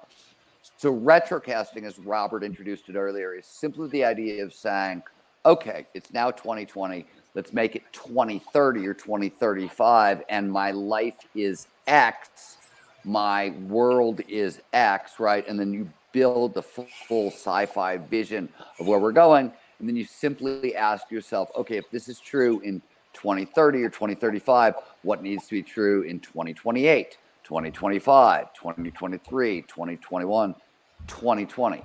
And that's, Robert talked about that earlier, but when he thinks about it, also talks about the STEEP framework, which is what you just kind of poked at, which is how you sort of surround the problem from all sides of it so you don't screw up. So why don't you break down the STEEP framework a little bit for people, because it's a great way of kind of augmenting the retrocasting process. Right. I think I'll do this pretty quickly to get through it, but if you STEEP, S-T-E-E-P, is you have to surround any given challenge with these lenses. So sociocultural, like what is society thinking and doing in this new world? Technological, what are the technological barriers that exist now, and how can you implement technology in the future? Environmental, economic, and political.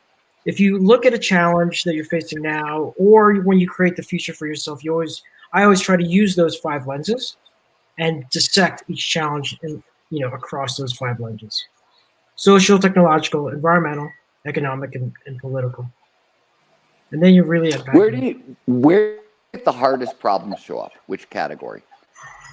Depends on the industry or what you're attacking, but policy is not easy because it changes very slowly. You have to find strategies that accelerate policy change, which for whatever reason, this COVID has changed some policy speed, right? So policy is always because it's slow. But you bring in a nice policy maker in there, and they can think innovatively about it.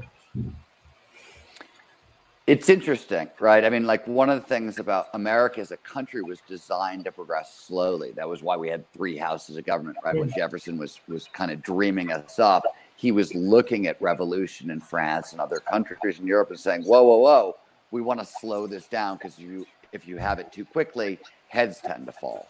And yet, simultaneously, when we're up against a crisis, one of the things that everybody's sort of noticing is, oh my God, these systems that we didn't think we could ever change, or we haven't been able to change for 100 years, are suddenly, wow, we can actually change them overnight. We're actually that agile. And it's, flow is a great example of this. I know this is going to seem like a huge jump, but flow is optimal performance, but it was designed from an evolutionary perspective for us to react to crisis very quickly with innovation. That seems to be the origin of flow it probably got into our evolutionary DNA through like runner's high. If you, get a little painkiller, neurochemical painkiller, run a little farther, get more meat, have more children, that's where it started, but it stayed because it fostered evolution so well and fostered innovation in times of crisis. Yeah, I think it's those disturbances that cause us to kind of evolve maybe more quickly, whether it be our policy or ourselves. But for me, that's how you have to look at this. We're the hero organism that's going to help us get out of this and be better in the end. We got 4 minutes left. What's the best question that we have yet to answer? Let me see. Give me 1 second. I want to make sure we pick a good one here because we got lots. Oh, yeah. Okay, here we go. How do you suggest we help the government and public authorities to start applying exponential technologies to their centralized systems of allocation, safety, and distribution of medical supplies and equipment as the centralized way, if the centralized way of working fails us? And then I think just more broadly, how do we apply exponential tech to these big systems that Celine was talking about earlier? The first thing I think about, you can think about everything as a supply chain. And a lot of that question was, how do we get physical things out into the world?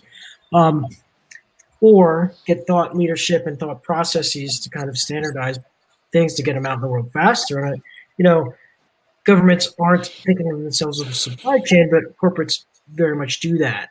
So data and analytics to get a better understanding, robotics to move things in a more efficient way. These are all very easy supply chain conversations with corporations. I just think having that conversation with governments and drawing that analog, like we've done it to car manufacturing, made that much more efficient, better. We can do it to these processes. Well, I got one more quick one, Robert. I'd love to throw at you. So when you reflect back on your time with IDEO and in other startups, what did you find were ideal conditions for idea generation? And then how can we implement those conditions right now? And is there any parallels between whatever those ideal innovation conditions are and what we're seeing right now with COVID-19? Yeah, I thought it was the environment, the culture, it's certainly the mindset, but I think it was, I thought about this recently. It's the people I was around. When you surround yourself with people who are aligned in both their, ethos and the capabilities, and they have enough diversity to share, then I think that's been great. This was happening at IDEO and some of the startups. So for me now, it's really, really, really understanding who I'm surrounding myself with, and working hard to make sure that I manage those relationships. That makes sense, totally. I just want to take a quick minute before we wrap to mention Zero to Dangerous. So Zero to Dangerous is our main training program. It's 8 weeks long, and it's a phenomenal way to develop the skills needed to be able to thrive within VUCA conditions and to come out of this whole thing stronger than ever. You'll work with a peak performance coach who's either a psychologist or a neuroscientist over an 8-week period, one-on-one. We do group coaching facilitated by Claire, who all of you know from the chat. So a big shout out to Claire. And there's also 8 weeks of content that goes extremely deep every single day with exercises into how to develop peak performance and access flow consistently. You can apply for Zero to Dangerous by just clicking the green button in the middle of the screen, and you'll be able to do a application and then speak with Troy, who's our head of enrollment. We're going to pull him on to one of these calls at some point. He's lurking in the comments somewhere as well. Yeah, encourage everyone to apply for Zero to Dangerous if it sounds like something that would help you. But otherwise, we got 90 seconds or just under before we're gonna get cut off. So Robert, huge thanks to you. Where can people find out more about you and learn more? I dropped my email. I'd love to hear from anyone on this list for sure. Again, back to my point. So you're awesome. So there. And then Biomimicryst is my handle for Twitter, LinkedIn. I'm pretty responsive on those for sure. Or ask Steven, because once you get active for you, I 727 of you on for 2 hours. This is 4 weeks in a row. And the comments are amazing. Thank you guys for all hanging out. Rian, you killed it. Claire, once again in the background, but I see you. You're doing an amazing job. Robert, thank you. Celine and Jane, they're not with us anymore, but if they're still watching, you guys were amazing. And thank you all for lending your brains to us for a couple hours this week. Thank you all, guys. We are going to be back next week with an absolutely ridiculous conversation. We've got John Forte, formerly of the Fugees. We've got Opal Tomasi, co-founder of Black Lives Matter. We have my very good friend Will Kleinden and our chief scientist Connor Murphy, and we are going to be talking about cannabis, creativity, and flow.